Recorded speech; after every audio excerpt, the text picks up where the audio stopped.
Okay, so I see we're recording now. So I have an object, and I'm going to show you this object in a minute, Marcus, and I'm going to tell you a little story about this object and why I think it's important or part of my own sustainability narrative, I guess. And this is the object. I'm just reaching across my desk because it sits on my desk, and I hope you can see this. If I bring it to the camera, now it's actually two things. I'm going to discard one. I'm going to discard this little fella, who is actually a pencil holder. This was a Christmas present. This is it's called Dead Fred. Yep, perfect.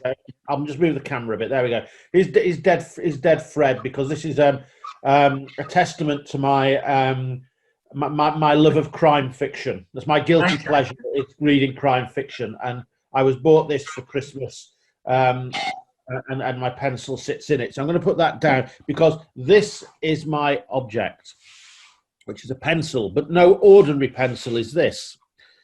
This is the pencil for all pencils. This is the kind of the prince, the emperor of pencils, and it's a pencil called the Palomino Blackwing. It sounds a bit like a sort of thoroughbred horse, but in fact, it's a pencil, and it's reputedly the pencil of choice of John Steinbeck, for instance. Used to write with these pencils, and it has a little logo on the side, and it says, I have to read it now, it says, "Half the pressure, twice the speed." So what they've done extremely well is get the balance between speed and the softness of the lead required. If you get it too hard, then you can't make a decent mark on the paper. If it's too soft, then it slows down the motion of the lead across the paper, and you're having to sharpen the pencil every 10 seconds. Yeah. And I was put onto these by a good colleague of mine who's an artist. I do like a bit of stationery, but it was getting me into trouble because, like you, and I'm sure a lot of people who'll be joining us for the workshop, I spend quite a lot of time visiting other universities, going to conferences, going to workshops, and wherever I go, every institution has a big stock of free branded plastic ballpoint pens.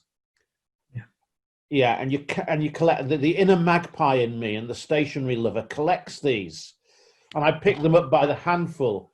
But of course, they sit in a big pot, and they rarely get used.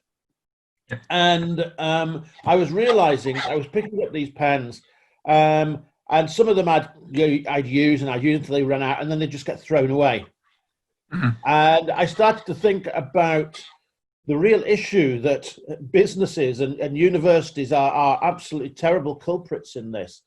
The amount of plastic waste they're producing in branded items, and particularly these pens. So I made a decision to forsake the ballpoint pen and return to two things, actually. Also, my trusted fountain pen, which I can refill with ink. Yeah. I also collect vintage fountain pens, but also return to the pencil and a good pencil sharpener. And a colleague of mine who's an artist, I was telling her this story that I really wanted to get rid of ballpoint pens and disposable ballpoint pens. And she said, "You must try the Palomino Blackwing." So I bought a box. They're not cheap. As far as pencils go, these cost about £2 each, which I guess is about $4 Australian, is it? Something like that? Yeah, about that. It's expensive for a pencil, but not expensive for a pen. Yeah. And I bought a box of these, and I've never looked back. One of these will last me about a month or month and a half, and I absolutely love them. And it's even got a little, what we call a rubber at the end. I'm not sure what you call them in Australia. Erasers or whatever. It's actually not just one of those usual pencil erasers you get that leaves a smudgy mark on the paper. It's no good to man the beast. This one is a good eraser that does the job should you need it. So that is my object, and that's my story of how a simple thing like a pencil is helping me on my sustainability journey. Well, thank you, Mike. That's fantastic. And, you know, as you were telling me that story, especially the word slow, to me, slow is such a rich word. Being a slow professor, you know, writing slowly, not having to overproduce as we're expected to do in an academic context. And, you know, I was going to say, well, I really wanted to share my fountain pen with you, which is actually on my desk over in the other side of the house. So I don't have it with me. But, and, you know, I had it, and then I still have it here. I had the cartridges in it, and I got fed up with actually wasting the plastic. So I've got a bottle of ink so that I can and use the recyclable one, and it's excellent. Yeah, no, I do the same. I have a range of bottles of ink, and this is I've got a number of these older pens. This one is a 1935 Wyvern. Wow. Pen, which writes so beautifully. Yes. I love it. So slowness, pens, ink, paper. You know, as a historian as well, as one part of my background, you know, I'm very much in tune with old papers, the kind of textures and the sort of stories and the actual feel and smell of old paper these are sensual aesthetic things that I think get left out when we talk sustainability. No, absolutely. I think you're absolutely right. And that idea of slowness is very interesting, because one of the things that we've been looking at recently is the idea of slow storytelling. And what I mean by that is that when we tell a story, when I told you that story, I told it just off the cuff, really. There was obviously thought processes going on, but I didn't prepare it much in advance. But one of the things that we do a lot of work with is digital storytelling. So we're helping people put their stories into a digital format. And what that does, interestingly, is slow the process down. So it forces you to actually be thinking about your story as you're constructing it. So it puts the emphasis on storytelling as a thinking process. Now that's counterintuitive, because we normally use technology to speed things up. Yeah. But here we're using technology to slow things down. And that idea of storytelling as being a slow activity that allows us to think and reflect and ponder, I think is really important. Whether that happens before the telling of a story or after the telling of a story, it's still part of that need to just pause and reflect. And that word ponder is another beautiful word. It's a word that we don't use so much. You know, it's dropping out of, I guess, of current English, and because it does require slowness. And if I think sustainability in its broadest sense, one of the things our culture and civilization does is waste more than anything. Really, is time. Time itself is something that is being squandered. And I think we need to pull ourselves back a little bit. And so sustainability there is also a really key element of thinking, how are we in time? How are we moving through time? Yes. I think that's absolutely right, because I think if we don't do that, if we somehow end up, I think, divorcing ourselves from time or taking ourselves out of a time context, and then time becomes a resource, just like anything else. And of course, then we never have enough time.